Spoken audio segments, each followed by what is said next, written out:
All right, let's jump straight into this explainer. You know, when we look at classical economic theories, they build these incredibly complex models. We track GDP, we measure profit margins, we obsess over global supply chains. But honestly, trying to accurately map out a massive global supply chain is sometimes easier than, say, negotiating with a toddler to eat their breakfast. But what if I told you that the vast majority of these sophisticated economic models might literally be overlooking the entire foundation of society? Today, we're exploring the Marxist case for gendered value.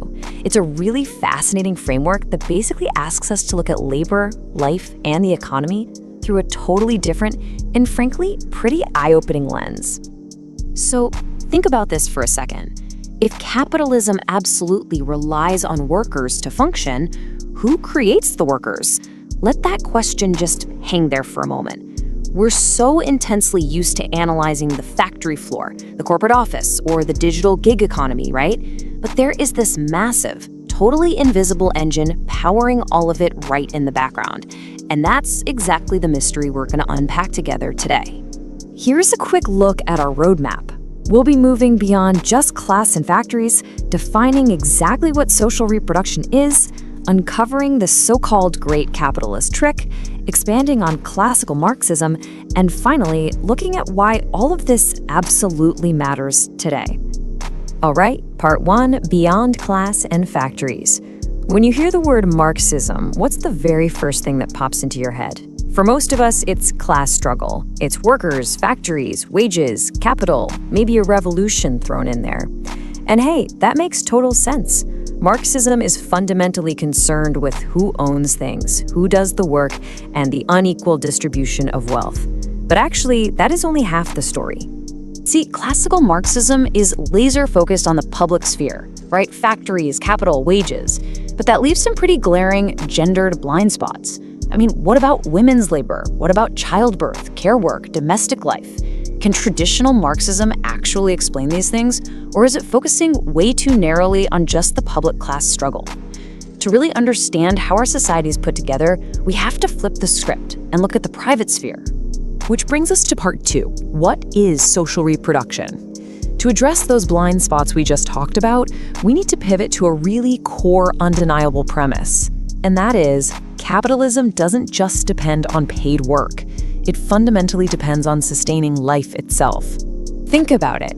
Someone has to cook, someone cleans, someone raises the children, cares for the sick, and supports totally exhausted workers so they can actually get up and do it all over again the next day. Workers don't just magically spawn at the factory or the office or log on to an app fully formed and ready to produce value. There's a massive, unseen mountain of labor that goes into feeding them, raising them, and keeping them functioning. Literally, without this stuff, society just grinds to a halt.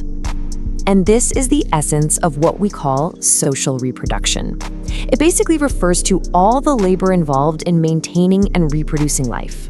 We're talking domestic work, childcare, eldercare, emotional support, the grueling, everyday work of just keeping human beings alive. And historically speaking, this absolutely vital labor has been done almost entirely by women. But the real kicker? It's been done completely unpaid, kept totally invisible, or just brushed off as some sort of natural occurrence. Okay, moving right into part 3, the great capitalist trick. Because we really need to reframe this whole dynamic between capitalism and unpaid care work as what it actually is. It's essentially a massive hidden economic heist that's happening in plain sight every single day. Society has a really fascinating way of spinning this. If a woman cooks, cleans, and raises children, society often slaps a label on it like love, duty, or femininity. Just think about that framing for a second. If a worker produces goods in a factory, everyone universally agrees, yep, that's labor. Yet society manages to disguise this incredibly intensive economic labor happening inside the home as just a natural female duty or some profound act of love. So the trick? Free labor. It's like the ultimate premium unpaid subscription service for the entire economy.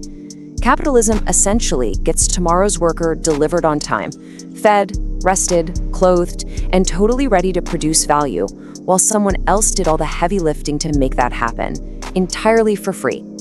Pretty wild, right? Now, just to be perfectly clear, capitalism obviously did not invent patriarchy. Male domination goes back way further than that. But capitalism did reorganize patriarchy to work for its own benefit.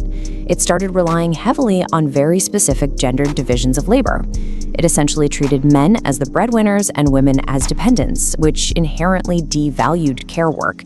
This system benefited hugely from this unpaid labor, all while pretending the family was just this private, natural moral unit. But as we know, the private sphere is never truly private. It's heavily shaped by wages, housing, and laws. Those two systems basically became deeply, functionally intertwined. All right, on to part 4, expanding classical Marxism. So a lot of critics rightly point out that Karl Marx himself focused way too narrowly on wage labor and production, and he really didn't fully theorize domestic labor or patriarchy. And you know what? That is a totally fair criticism. But let's look at how modern thinkers brilliantly bridged this gap without just tossing Marx out the window.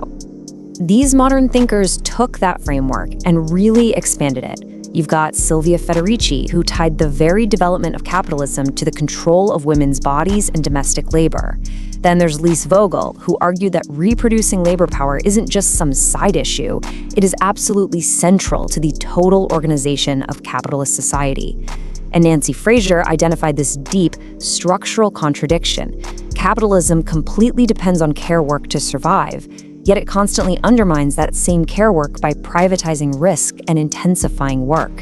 Essentially, these Marxist feminists proved that the family is a highly political, deeply economic institution. So what does this updated theory actually look like in practice? Well, Marxist feminism says, yes, class matters, but class is fundamentally gendered. Yes, labor matters, but labor absolutely has to include reproductive labor. And yes, capitalism matters, but capitalism depends entirely on households, care, and human bodies. It essentially takes that core economic engine and finally shows us the whole machine. Which brings us to our final section, why this matters today. Because guys, this isn't just dry, dusty historical theory. This connects directly to the visceral, everyday reality of our politics, our policies, and our actual homes right now. Just consider the cascade effect of austerity. Step 1, governments cut public services or shrink the welfare state. Step 2, as a direct result, care is privatized or just becomes completely unaffordable. And step 3, women end up absorbing that unpaid burden at home. When childcare is too expensive, someone's career has to change. When eldercare gets privatized, someone has to pick up the slack. When healthcare systems weaken, someone at home suddenly becomes an unpaid nurse. The labor doesn't just magically vanish, right? It simply gets shoved onto unpaid family members. And this sequence really proves that gender isn't just cultural or symbolic, it is deeply, harshly material. It dictates exactly who leaves paid work to care for others. It shapes who gets concentrated in those low-paid care sectors. It determines who absorbs the crisis in the home when society starts cracking under pressure. It fundamentally drives economic dependence. So gender isn't some optional add-on to political economy, it is right at the center of it. Now, if we zoom out and look at the broader landscape of feminist thought, you see different focuses. Liberal feminism focuses heavily on rights and representation. Radical feminism targets patriarchy and male domination. Queer theory looks at norms, while intersectional theory examines entangled identities like race and class. And these are all incredibly important frameworks, because, let's face it, Marxism cannot explain everything. But seeing them side by side really highlights Marxist feminism's unique contribution. It views gender through a strict, material, economic lens of labor and sheer survival. Which leaves us with one final question to chew on. Who does the labor that capitalism pretends is not labor? Seriously, just pause and think about that for a second. Capitalism doesn't survive solely on wage labor and profit margins. It survives through the unpaid, invisible, and highly gendered labor that keeps households, workers, and society itself actually alive. Once you start asking who reproduces the workers, I promise you your entire picture of the world is going to change forever.